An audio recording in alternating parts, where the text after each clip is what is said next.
నమస్తే, welcome to BCN news. నా పేరు మానస. ముందుగా ముఖ్యాంశాలు. కూటమి ప్రభుత్వం అధికారంలోకి వచ్చాక నెల్లూరుని నేరాలకు అడ్డాగా మార్చేశారు. తీవ్ర స్థాయిలో విమర్శలు గుప్పించిన వైసీపీ ఎమ్మెల్సీ పర్వతిరెడ్డి చంద్రశేఖర్ రెడ్డి. వాడపల్లి వెంకన్నాలయంలో ప్రత్యేక పూజలు, మంగళ వాయిద్యాల నడుమ శ్రీ స్వామి అమ్మవార్లకు మేల్కొల్పు సేవ, ఐశ్వర్యలక్ష్మి హోమం. తిరుమల శ్రీవారిని దర్శించుకున్న తెలంగాణ డిప్యూటీ సీఎం బట్టి విక్రమార్క. ఆలయ మర్యాదలతో స్వాగతం పలికిన అధికారులు. ఆపరేషన్ సింధూర్తో DRDO ఆయుధాల సత్తా ఏంటో అందరికీ తెలిసిందన్న రాజ్నాథ్ సింగ్. సుదర్శన చక్ర రూపకల్పన బాధ్యత DRDOదేనని వెల్లడి. రాష్ట్రంలో గంజాయికి అడ్డు అదుపు లేదని సాక్షాత్తు ముఖ్యమంత్రి చంద్రబాబు ఒప్పుకున్నారని వైసీపీ ఎమ్మెల్సీ పర్వతిరెడ్డి చంద్రశేఖర్ రెడ్డి పేర్కొన్నారు. నెల్లూరు క్యాంపు కార్యాలయంలో ఆయన మీడియాతో మాట్లాడుతూ కూటమి అధికారంలోకి వచ్చాక నెల్లూరుని నేరాలకు అడ్డాగా చేశారని ధ్వజమెత్తారు. మంత్రి నారాయణకు ప్రజాస్వామ్య విలువలు, ప్రజల బాధలు, కార్యకర్తల స్పందన తెలియదని, ఆయనకు తెలిసిందల్లా ఓన్లీ మనీ పాలిటిక్స్ అని విమర్శించారు. విచ్చలవిడిగా ప్రవర్తిస్తా ఉన్నారు, గంజాయికి అడ్డు అదుపు లేదు అనే విధంగా సాక్షాత్తు ముఖ్యమంత్రి గారే మాట్లాడినటువంటి పరిస్థితిని మనం చూసినాం. ఈ రోజు ఆంధ్రజ్యోతి పేపర్, నేను చెప్పేది ఆంధ్రజ్యోతి పేపర్ లో ఈ ఏడాది అంతా కూడా నెల్లూరు నగరంలో, ప్రధానంగా నెల్లూరు జిల్లాలో నేరాలు ఘోరాలు అని ఇలాంటి చరిత్రను ఎప్పుడు కూడా నెల్లూరులో చూడలేదని చెప్పి ఫుల్ పేజ్, ఇదంతా కూడా ఆంధ్రజ్యోతిలో వచ్చినటువంటి ఫుల్ పేజ్ రౌడీ షీటర్ల గురించి కానీ, నేరాలు ఘోరాల గురించి కానీ ఈ రోజే ఈ పేపర్లో మనం చూసాం. ముఖ్యమంత్రి గారు మాట్లాడినా, మంత్రులు మాట్లాడినా, ప్రజలు మాట్లాడినా, రాష్ట్రంలో ఉన్నటువంటి ఎక్కడికి పోయినా కూడా నెల్లూరుకి ఏమైంది, ఏమవుతా ఉంది అని చెప్పి ఈరోజు మాట్లాడుతూ ఉన్న పరిస్థితిలో నారాయణ గారు పబ్లిక్గా ఒక మంత్రిగా ఉండి, ఒక మంత్రిగా రాజ్యాంగబద్ధంగా వ్యవహరిస్తానని చెప్పి ప్రమాణం చేసినటువంటి వ్యక్తి మాట్లాడినటువంటి మాటలు మీరు అందరూ కూడా వినుంటారు. నేను మళ్ళీ కూడా వినిపించగలను, కాకపోతే సమయం వృధా అవుతుంది. ఆయన చెప్పిన మాటలు ఏంటి? 2014-19లో పొలిటికల్ ఇంటర్ఫరెన్స్తో రౌడీ షీట్లు కనుక ఓపెన్ చేస్తుంటే వాటన్నింటినీ కూడా ఎస్పీతో రివ్యూ చేయించి వాటన్నిటిని కూడా ఓపెన్ చేయిస్తాను అని పబ్లిక్గా ఇంకొక మాట కూడా చెప్పారు. నాయకులు, డివిజన్ నాయకులు కానీ, డివిజన్ కోఆర్డినేటర్లు కానీ మీరంతా కూడా ఫాలో అప్ చేసి ఎక్కడెక్కడైతే ఆ విధంగా రౌడీ షీట్లు ఓపెన్ చేస్తున్నారో వాళ్ళ డేటాని కనుక నాకు ఇస్తే, అంటే ఇదంతా కూడా మాట్లాడింది ఇప్పుడు 28వ తారీఖున 28వ తారీఖున మాట్లాడి డిసెంబర్ ఎండింగ్ కల్లా వాటన్నింటినీ కూడా నేను రిమూవ్ చేయిస్తాను. మామూలుగా రౌడీ షీట్స్ అన్నింటినీ కూడా డిసెంబర్లో కంప్లీట్ చేసే పరిస్థితి ఉంటుంది. కాబట్టి మీరు వాటన్నిటిని కూడా డేటా సేకరించండి, డివిజన్ ఇన్ఛార్జెస్, డివిజన్ కోఆర్డినేటర్స్. నేను వాటన్నిటిని కూడా తీసుకొని ఎస్పీతో రివ్యూ చేసి మాట్లాడతానని చెప్పి సాక్షాత్తు మంత్రి గారు ఓపెన్ గా పబ్లిక్ గా మాట్లాడినటువంటి మాట. తెలుగుదేశం పార్టీ కార్యకర్తల మీద పెట్టినటువంటి రౌడీ షీట్ల విషయంలో మీ దగ్గర ఎవరెవరైతే ఉన్నారో ఆ డేటాని నాకు కనిపిస్తే నేను ఎస్పీతో మాట్లాడతానని చెప్పి మాట్లాడినటువంటి మాటల్ని ఆయన పబ్లిక్ గా టెలికాన్ఫరెన్స్ లో మాట్లాడినారు. ఒక రాజ్యాంగబద్ధంగా మనము ప్రజలకి జవాబుదారీగా ఉండే ఒక మంత్రిగా ఉండేటప్పుడు ఈ విధంగా తెలుగుదేశం పార్టీకి సంబంధించిన వాళ్ళ మీద రౌడీ షీట్లు ఉంటాయని చెప్పి ఆయన మాట్లాడితే, ఈరోజు గ్రౌండ్ లెవెల్లో ఆ పార్టీ నాయకులు కానీ, కార్యకర్తలు కానీ అందరికీ కూడా ఒకటే చెప్తా ఉన్నారు, మీరు గనక తెలుగుదేశం పార్టీలో ఈ రోజు గనక చేరితే మీ మీద ఉండే రౌడీ షీట్లు ఓపెన్ చేయించేస్తాం, మీ మీద ఉండే కేసులన్నింటినీ కూడా రిమూవ్ చేయిస్తామని చెప్పి బేర సారాలు పెడుతున్నటువంటి తీరుని నిన్నటి నుంచి చూస్తా ఉన్నాం. చాలా మంది రౌడీ షీటర్లు అందరూ కూడా ఈరోజు తెలుగుదేశం పార్టీ లీడర్స్ అప్రోచ్ అయ్యి మేము తెలుగుదేశం పార్టీలో ఉంటాము, కొనసాగుతాము, మా మీద రౌడీ షీట్లు ఓపెన్ చేయించండి అని. మీరు ఒక్క విషయం గుర్తుపెట్టుకోండి, నారాయణ గారికి ప్రజాస్వామ్య విలువలు తెలియదు, ప్రజల బాధలు తెలియదు, కార్యకర్తల యొక్క స్పందన తెలియదు. ఆయనకు తెలిసిందంతా money politics, money money money. మనీతో మనం ఏమైనా చేయొచ్చు. నేను రేపు పొద్దున కనుక 1000 కోట్లు పెట్టుకుంటే ఏ ఒక్కరి మీదనైనా కూడా గెలిచే పరిస్థితి ఉంటుంది. ఏ నాయకుడినైనా కూడా నేను 100 కోట్లు పెట్టి కొనుక్కోగలను అనే ధీమాతో ప్రవర్తిస్తున్నటువంటి తీరే తప్ప ఎక్కడా కూడా ప్రజల భావాలు కానీ, ఈరోజు సామాన్యుడు పడుతున్నటువంటి కష్టాలు కానీ నారాయణ గారికి తెలియనటువంటి పరిస్థితి. చేయండి మీరు రాజ్యాంగబద్ధంగా, లేదంటే కోర్టును అప్రోచ్ కండి. ఈ విధంగా తప్పుడు కేసులు పెట్టినారని సమాధానం చెప్పుకునే పరిస్థితి అవతల పక్క అధికారులకు కానీ, లేదనుకుంటే రాజకీయ నాయకులకు కానీ ఉంటుంది. అలా కాకుండా 28వ తేదీ మీరు టెలికాన్ఫరెన్స్ తీసుకొని ఎస్పీ గారిని నేను ఆదేశిస్తున్నాను అనే టైప్లో మాట్లాడుతూ ఉన్నారు. ఎస్పీ గారిని నేను రివ్యూ చేస్తాను, నేను పర్సూ చేస్తాను, ఆ కేసులన్నింటినీ కూడా రౌడీ షీట్లన్నింటినీ కూడా తీసేయమని చెప్తానని చెప్పిన పరిస్థితి చూస్తా ఉన్నాం. గడిచిన 1 సంవత్సరంగా కొన్ని ఎంజీఎం మర్డర్స్ జరుగుతూ ఉన్నాయండి. పీకలు కోసేస్తా ఉన్నారు. ఒక కుటుంబం కనుక రోడ్డు మీద పోతా ఉంటే కేవలం 300 రూపాయలు 400 రూపాయలు వాళ్ళు కనుక ఆ గంజాయి కోసం డబ్బులు అడిగినప్పుడు ఆ గంజాయికి డబ్బులు కనుక వాళ్ళు ఇవ్వకపోతే పీకలు కోసేయడం, తలలు బగలు కొట్టడం, ఇడ్లీ కోసం ఒక బండి కనుక రోడ్డుకి అడ్డా నిలబడ్డా బండిని అడ్డాన్ని తీయమంటే కూడా మర్డర్ చేసినటువంటి పరిస్థితి చూస్తా ఉన్నాం. జాతీయ ఉపాధి హామీ పథకంకు మహాత్మా గాంధీ పేరు తొలగించి ఆ చట్టం రద్దు చేసిన కేంద్ర ప్రభుత్వం నిర్ణయం పట్ల జనవరి 5 నుండి జాతీయ స్థాయిలో కాంగ్రెస్ పార్టీ నిరసన కార్యక్రమం చేపడుతుందని సిడబ్ల్యూసీ సభ్యుడు గిడుగు రుద్రరాజు తెలియజేశారు. అంబేద్కర్ కోనసీమ జిల్లా అమలాపురంలో నిర్వహించిన మీడియా సమావేశంలో ఆయన మాట్లాడారు. జాతీయ ఉపాధి హామీ పథకం తొలిసారిగా అమలు చేసిన అనంతపురం జిల్లా సింగనమల నియోజకవర్గ బండ్లపల్లిలో ఫిబ్రవరి 2న జరగనున్న నిరసన కార్యక్రమానికి కాంగ్రెస్ అగ్రనేతలు సోనియా గాంధీ, రాహుల్ గాంధీ, మల్లికార్జున ఖార్గే హాజరు కానున్నారని తెలియజేశారు. ప్రస్తుత కొత్త నల్ల చట్టం రద్దు చేసి పాత చట్టం పునరుద్ధరించే వరకు కాంగ్రెస్ పార్టీ పోరాడుతుందని అన్నారు. నూతన ఉపాధి చట్టం వలన వ్యవసాయ కార్మికుల ఉపాధి కోల్పోతారని, వలసలు పెరుగుతాయని ఆందోళన వ్యక్తం చేశారు.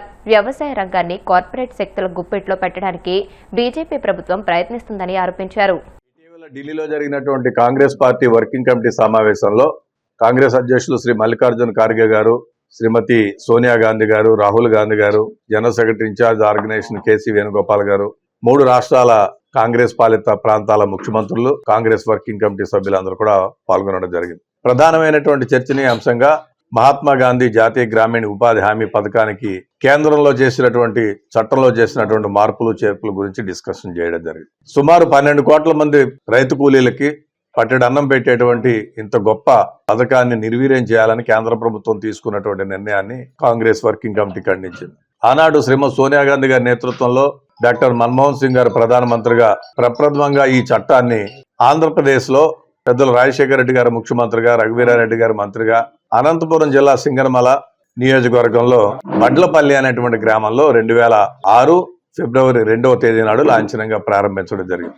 ఎక్కడైతే ఏ రాష్ట్రంలో అయితే ఈ పథకాన్ని లాంఛనంగా ప్రారంభించారో అదే రాష్ట్రంలో 26 ఫిబ్రవరి 2కి 20 సంవత్సరాలు ఈ చట్టం పాస్ చేసి 20 సంవత్సరాలు పూర్తి చేసుకున్న సందర్భంగా భారతీయ జనతా పార్టీ ఒక పథకం ప్రకారం నిర్వీర్యం చేసినటువంటి విషయం మన అందరికీ తెలుసు.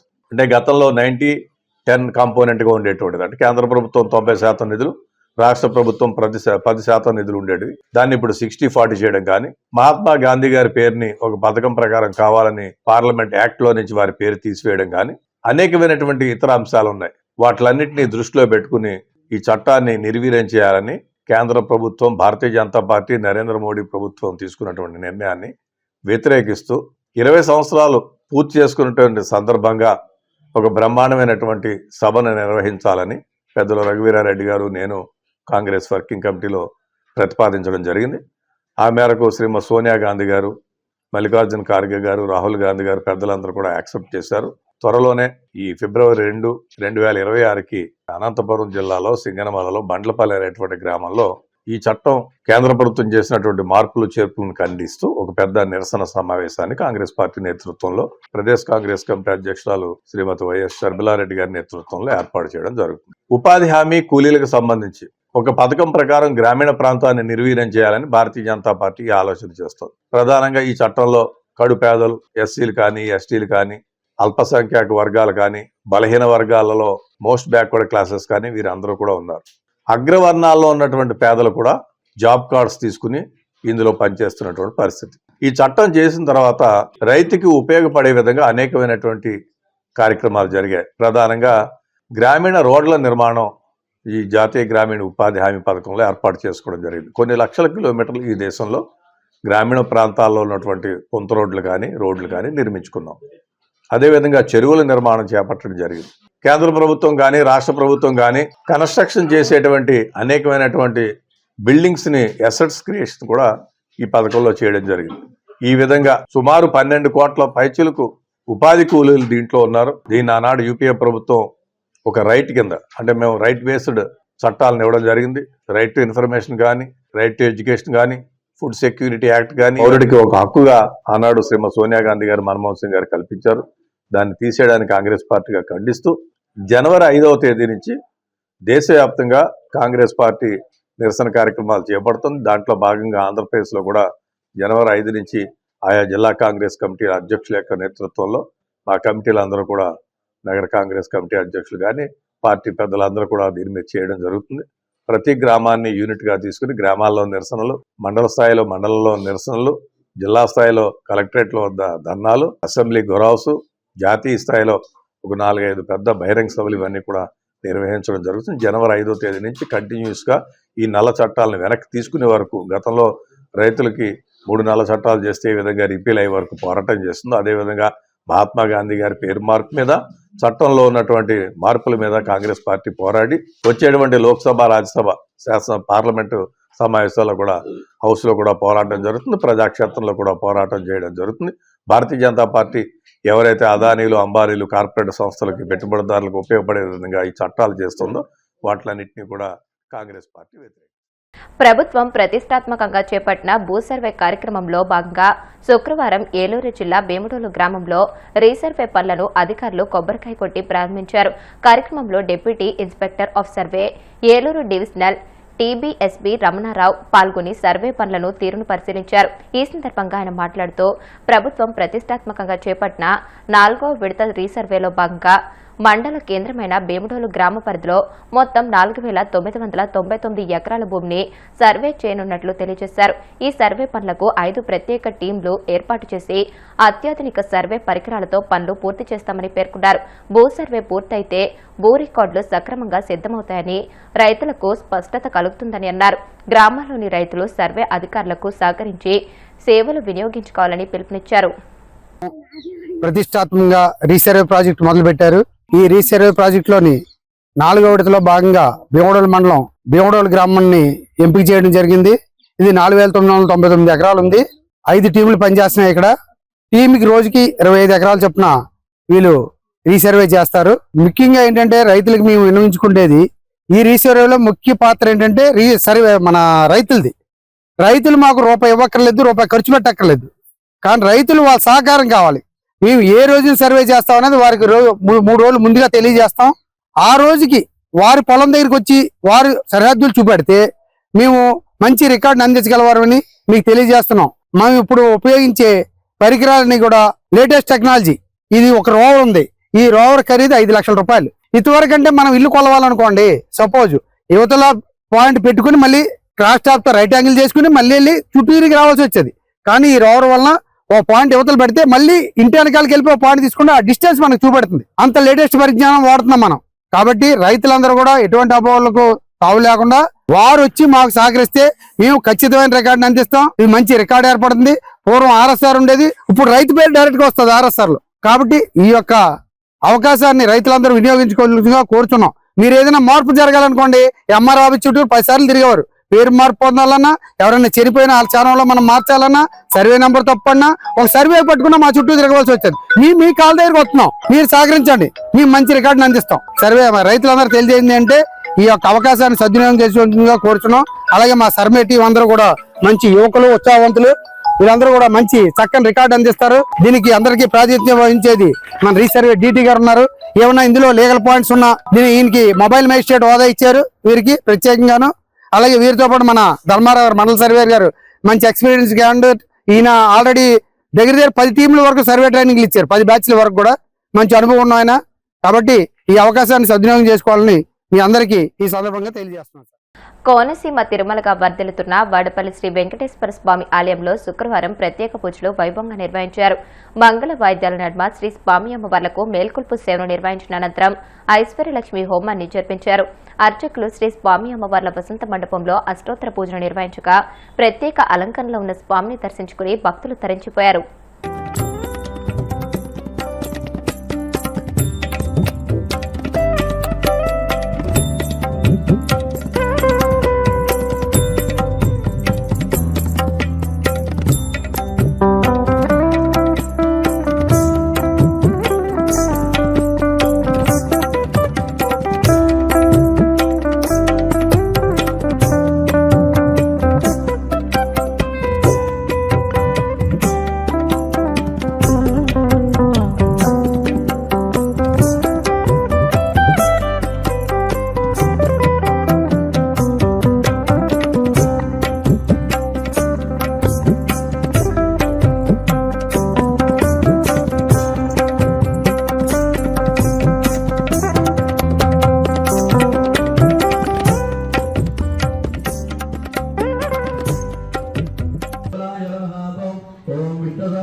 అనపాయనే నమః ఓం వృద్ధహంతనే నమః ఓం శ్రేయాయ నమః సుప్రపత్యాదమేత అక్షరాయ పుష్పాణ పూజాం లోకయామి పురోమాత్రియధోమో దేవ సంబ్రవృద్ధేః ధోపమాగ్రాపయామి సాక్షాత్ దేవందర్యామి భూపదీపానాంద్రో శుద్ధ ఆచమనం వర్పయ ఓం రాజాదిరాజాయ ప్రియతాయనే నమో యంబై శ్రవణాయ.